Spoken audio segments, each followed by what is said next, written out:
चैत्र नवरात्र यानी बसंतिक नवरात्र इस साल 30 मार्च से शुरू हो रही है। इस बार 9 नहीं बल्कि 8 दिन के उपवास होंगे। नवरात्र के पहले दिन घट स्थापना की परंपरा भी सदियों से चली आ रही है। कहते हैं जहाँ शुभ मुहूर्त में घट स्थापना होती है तो वहाँ सदा माँ दुर्गा का आशीर्वाद बना रहता है। नवरात्र की घट स्थापना से लेकर पूजा सामग्री, पूजा की विधि के बारे में बात करने के लिए हमारे साथ हैं आचार्य पंडित सुरेंद्र शुक्ला जी। बहुत स्वागत है आपका। सबसे पहले तो हम आपसे ये जानना चाहते हैं कि नवरात्र की पूजा होती क्या है और इसका क्या महत्व है। जय माता दी।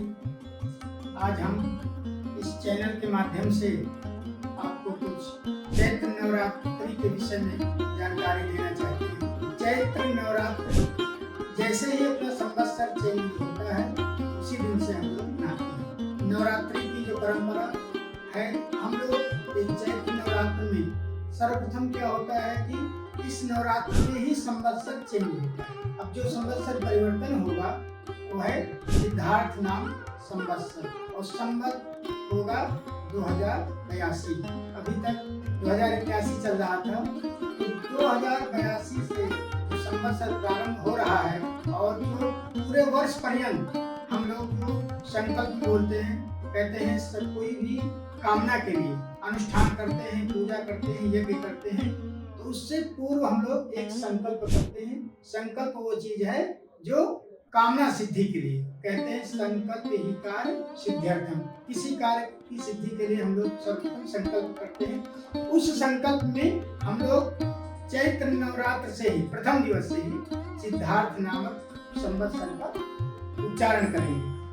अब रही बात, जो है नवरात्र प्रारंभ होंगे 30 मार्च 2025 से पहला नवरात्र प्रारंभ होगा, जो कि 6 अप्रैल 2025 तक चलेगी। इसमें हम लोग क्रमशः जो पूजन करते हैं उसमें एक श्लोक आता है कि प्रथमं शैलपुत्री च द्वितीयं ब्रह्मचारिणी तृतीयं चंद्रघंटेति पुष्मांडेति चतुर्थकं पंचमं स्कंदमातेति षष्ठं कात्यायनीति च सप्तमं कालरात्रेति महागौरीति च अष्टमं नवमं सिद्धिदात्री च नवदुर्गा कीर्तिता। ये नव दुर्गाओं के रूप हैं। इसमें हम लोग क्रमशः प्रथम दिवस से लेकर के नवमी पर्यंत जो सिद्धिदात्री माँ है, उस दिन तक हम लोग क्रम से प्रत्येक दिन पहले दिन जैसे है प्रथमम शैलपुत्री च, पहले दिन शैलपुत्री माता का पूजन, इसी तरह क्रम से जो हमने 9 माताओं के नाम आपको बताए हैं, उसी क्रम से नवरात्रि में हम लोग माता की पूजा और आराधना करते हैं। इसके करने का जो तात्पर्य ये है कि सदियों से हम लोग माँ की आराधना, माँ की उपासना और माँ के वंदन करते हैं। अब नवरात्रि प्रारंभ में कैसे और कब करें, जैसे कि सर्वप्रथम यह नवरात्र प्रारंभ होती तो हम लोग सर्वप्रथम एक घट स्थापन, कलश की स्थापना करते हैं। कलश स्थापन का इस बार जो चैत्र नवरात्र संवत 2082 में जो प्रारंभ हो रहा है, उसका शुभ मुहूर्त है जो प्रातः काल 6:13 से प्रारंभ होकर के 10:22 तक रहेगा। ये सबसे अच्छा जो मुहूर्त है घट स्थापना का। इसमें एक अभिजीत मुहूर्त भी होता है जो 11:49 से लेकर के 12:49 तक रहता है अभिजीत मुहूर्त। घट स्थापना क्यों किया जाता है और उसका शुभ मुहूर्त क्या है। घट स्थापना का जो मुहूर्त है वो हमने आपको भी पहले बताया है कि जो शुभ मुहूर्त प्रारंभ होगा वो 30 मार्च को प्रातः काल 6:13 से लेकर के और 10:22 का सर्व उत्तम मुहूर्त है। इसमें ये अभिजीत मुहूर्त है। अब घट स्थापना क्यों की जाती है, ये प्रश्न आपका आया है। तो घट स्थापना ये सदियों से चला आया है कि कोई भी पूजा, कोई भी यज्ञ, कोई भी अनुष्ठान करते हैं तो उससे पूर्व हम लोग घट स्थापना करते हैं। उस घट स्थापना में क्या है कि कलश को लेते हैं, उसमें कलावा बांध करके स्वास्तिक का मांगलिक चिन्ह बना करके उसके ऊपर आम का पल्लव रख करके एक कोड़ पात्र में, डोली में या चकोरे में या फिर किसी कटोरी में अक्षत या जौ या गेहूं रख करके फिर हम उसके ऊपर श्रीफल रखते हैं और मंत्रों द्वारा उनका आवाहन, स्थापन और पूजन करके माता रानी को फिर आवाहित, ये घट स्थापना की जाती है। पंडित जी, पूजा की विधि और सामग्री भी बताइए। इसमें जो पूजा की विधि होती है, कोई भी पूजन हो, कोई भी यज्ञ हो, कोई भी अनुष्ठान हो, तो सबसे सरल जो पूजा होती है, जैसे माताएं बहनें घर में करती हैं, उसमें क्या होता है कि पंचोपचार से पूजन करके माता रानी की पूजा करते हैं, कलश स्थापना करते हैं। लेकिन इसका जो विधान है, एक 16उपचार पूजा का विधान है, मतलब 16 प्रकार की सामग्री चढ़ाना 16उपचार कहलाता है। अब हम उसको क्रम से कैसे लेते हैं? सर्वप्रथम कलश स्थापना करके नवग्रह आदि गणेश आदि की पूजन करके क्रम से उनका ध्यान करते हैं। ध्यान के बाद आवाहन करते हैं। आवाहन के बाद प्रतिष्ठा करते हैं। प्रतिष्ठा के बाद उनको स्नान कराते हैं जल से। जल के बाद पंचामृत से।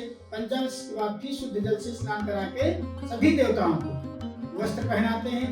वस्त्र के बाद यज्ञोपवीत धारण कराते हैं कलश में। यज्ञोपवीत के बाद फिर वस्त्र पहनाते हैं।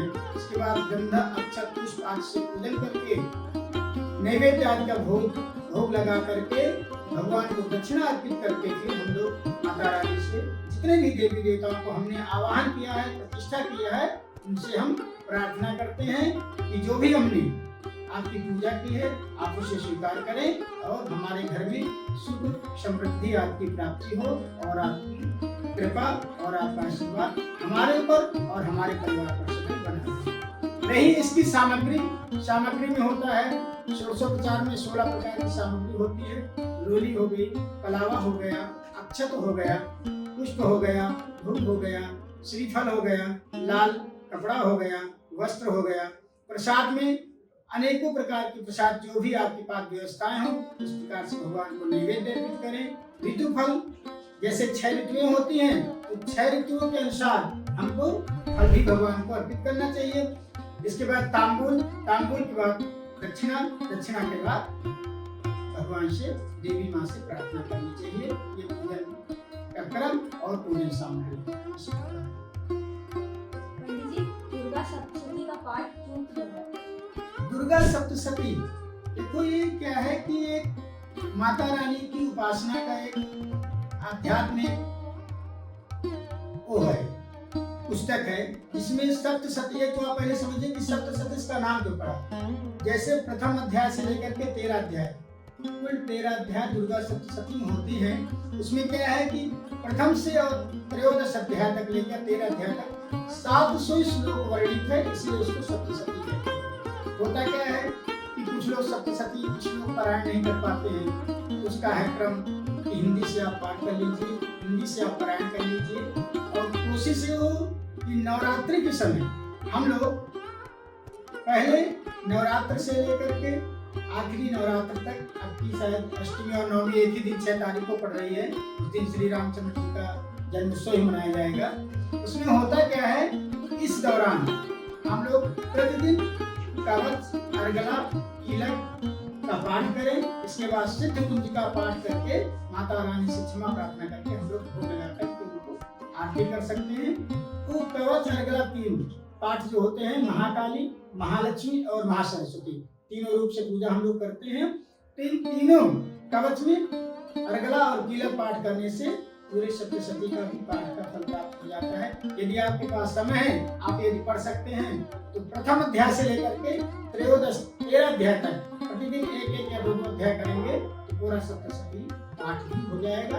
और लास्ट दिन हम नवरात्रि के नवमी के दिन, जिस दिन सिद्धदात्री का दिन होता है, उस दिन हम लोग इसकी पूर्णाहुति, यज्ञ और कन्या भोजन करके इसका पारायण कर सकते हैं। आपने हमारे दर्शकों को माँ दुर्गा के बारे में इतनी अच्छी जानकारी दी, इसके लिए धन्यवाद। धन्यवाद।